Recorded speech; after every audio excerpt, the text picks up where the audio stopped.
फारच एकदम आता पण बळ जीव धरला. आम्हाला न्याय मिळायला पाहिजे याच्याविषयी. ताई त्या दिवशी नेमकं काय घडलं? पतीसोबत काय घडलं पहाटे? आम्ही हे करत होतो, मोठ्या आम्ही ऊस का शेण टाकलं. ते मला म्हटले तू दुधाची तयारी कर, तोपर्यंत ऊस टाकतो. मग मी दुधाची तयारी करायला गेले, तर मग त्यांनी 2 मळ्या टाकल्या. मग मी किटली जोडली, परत बादली घेऊन आले. बादली घेऊन आल्यानंतर मी म्हटलं बाबा हे का दिवसांनी, म्हणून मग आमच्या तिकडून रस्ता मी तिकडून आले, पळत आले, ते पडले होते. तर मी त्यांना म्हटलं तुषार तू तिकडून आला, मला धरलं, मला उपसायला ना. मी घेऊन इकडं पळाले, इकडे येऊन आजी त्यांच्याकडं गेले. मग आजी मला म्हटली जा तिकडं, आमचे मोठे दादा त्यांना बोलवलं. मग दादांना बोलवलं. मग ते म्हणले बाबासाहेबला फोन कर.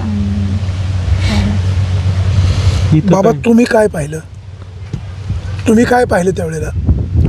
कधी हे ज्या वेळेला आमच्याकडे ओरडत आली, मग म्हातारी पुढं तिच्या पाठीमागं मी वजं पाऊस धारवरून चाललेला येऊन बघतोय, तर आमचा मुलगा असा रक्ताच्या आणि पाण्याच्या थारोळ्यात पडलेला. वरून पाऊस चालू.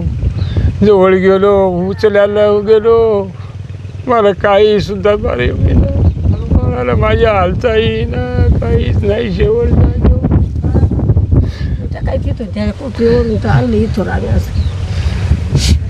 साहेब मला बरं नाही, आम्हाला न्याय मिळून द्या. जर त्याला नसेल शिक्षा होत तर मग आम्हाला द्या. आमचं एवढंच मागणी.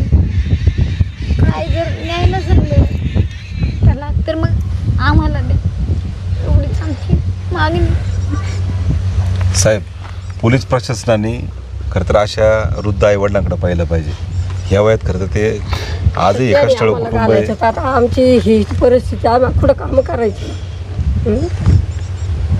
आणि आज पळालो कुठं? इथून या बांधानी त्या याच्या मालाच्या कडेने असं बांधानी पशात झाला. तिकडे कशी होती तब्येत त्याची? कशी तब्येत आहे अशी, ते असा एवढं काय लई जाडही नाही आणि लई पातळही नाही. हातात काय होतं? सुराव आता असा हातामध्ये त्यांनी धरून इथून निघून गेला. यांच्या पाठीमागं लागला होता. यांच्या पाठीमागे लागला. ही आमच्या मोठ्या मुलाला बोलायला गेली आणि मग तो पायी तिकडे निघून गेला. हा मी म्हातारीन मी माझ्या बाळाला असं डोकं धरलं, पाण्याचा डबक मी असं धरलं, वर मुलकं उचलून. त्याची काय हालचाल नाही, काय नाही. आणि मग आम्ही लागलो आरडाय मोठे. त्याला कधी पाहिलं होतं का आधी? कधीच नाही. आमचं त्याचं कधी कधी बघितलं ताई, नाही. तुम्हाला मुलं किती? मुलगी? मुलं शाळेला किती नाही? मुलगा 6वीला आहे. तुमच्या पाठीमागं किती लांब राहायला लागला होता? काय म्हणत होता तू? काहीच नाही. त्याला कधी पाहिलं होतं आधी? नाही साहेब, खरं तर ह्या वयस्कर आईवडिलांकडे पोलीस प्रशासनाने पाहिलं पाहिजे, शासनाने पाहिलं पाहिजे की खरं तर या वयात ज्या मुलाची गरज होती तो आधारच गेला आहे. आणि अशा पद्धतीने क्रूरपणे हत्या ही जुन्नर तालुक्यात मला वाटतं ही प्रथमतः घटना असेल. अशा पद्धतीने आमच्या एका तरुण सहकार्याची हत्या होणं, एका विकृत नराधामाने अशा पद्धतीने तुषारचं जीवन संपवलं. आज तुम्ही पाहताय वयस्कर आईवडील आहे, त्यांची पत्नी त्या ठिकाणी एवढी कष्टाळू पत्नी आहे, 2 लहान लेकरं आहे आणि एवढं चांगलं कुटुंब असताना अशा पद्धतीने अचानकपणे तुषारची हत्या होणं ही फार तालुक्याला काळीमा फासणारी घटना आहे. आण्यापाठरावरील सगळीच लोक हळहळ व्यक्त करते.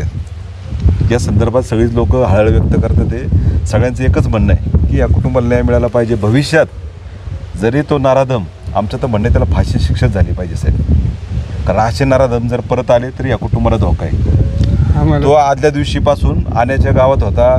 लोकांनी सांगितलं पण होतं की तो इथं रात्री आलेला आहे. त्यांनी पोलिसांना कळवलं पण होतं, अशी माहिती समजते. परंतु त्यावेळेस लगेच तत्काळ गाडी पाठवली असती कुठं काय, त्यांनी ठीक आहे त्यांनी सांगितलं की 112ला कॉल करा. पण मला असं वाटतं त्यावेळेस जर गाडी पाठवली असती त्या पुढच्या बऱ्याचशा घटना वाचू शकल्या असत्या. पण जरी माझं म्हणणं आहे, जुन्नर तालुक्यातील जे आपले वकील बांधव आहेत, माझी त्यांना हात जोडून विनंती, या आईवडिलांकडे तुम्ही पहा, अशा नराधमाचं वकीलपत्र पण घेऊ नका. अशा नराधमाला फाशी शिक्षा झाली पाहिजे. कारण त्या व्यक्तीपासून ह्या कुटुंबाला, दाते कुटुंबाला धोका आहे. आमची मनापासूनची विनंतीच आहे. मला जास्तीत जास्त आज हे भीतीत कुटुंब जगते साहेब. मागे विलास दातेंचा खून झाला, आता पुन्हा यांचा खून झाला. ताई, तुमची काय मागणी आता? मग एकच मागणी साहेब, एक वेळेस त्याला द्या, नाही तर आम्हाला द्या. काय द्या? फाशी त्याला द्या, नसेल तर आम्हाला द्या.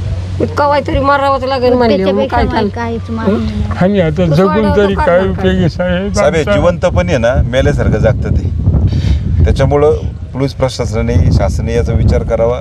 ह्या कुटुंब आजही इतकं भीतीच जगते.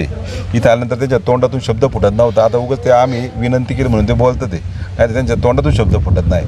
ह्या सगळ्या गोष्टीचा, या भावनेचा खरं तर पोलीस प्रशासनाने विचार करावा आणि आमच्या दाते परिवाराला त्या ठिकाणी न्याय द्यावा.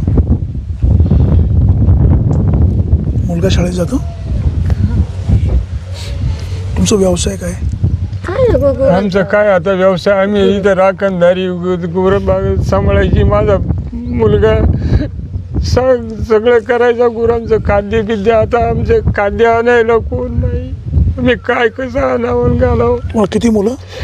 2 मुलं, एक मोठा वेगळा आहे, तो बाजूला तिकडे येते, आणि हा याच्याजवळ. आम्ही इथं असल्यामुळं आम्हाला आता जीवन जगणंच कठीण झाले. 2 बारकाली चिली, त्यांना कसं काय आम्ही हे करावं आता?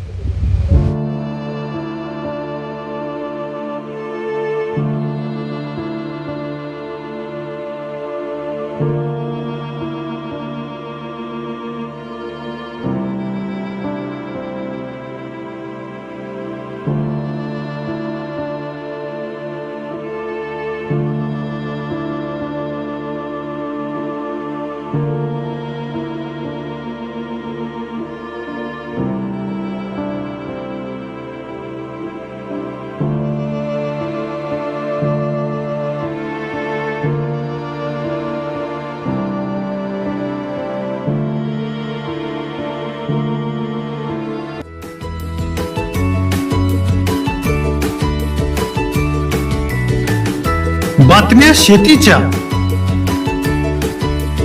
बातम्या मातीच्या, बातम्या अन्यायाच्या, गुन्हेगारीच्या,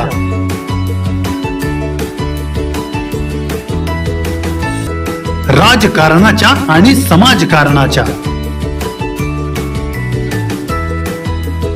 शोषणाविरुद्ध बुलंद आवाज, जनसामान्यांच्या हुंकाराची गाज, सत्कार्याला प्रोत्साहन, दुष्कृत्याला अनुशासन, निर्भीड, निस्पृह, सडेतोड, बेधडक आणि रोखटोक म्हणजेच विघ्नहर टाइम्स. शोध बातमीचा, ध्यास सत्याचा. आपलं चॅनल, आपली बातमी. सबस्क्राईब तर कराच, पण बेल आयकॉनवर क्लिक करायलाही विसरू नका.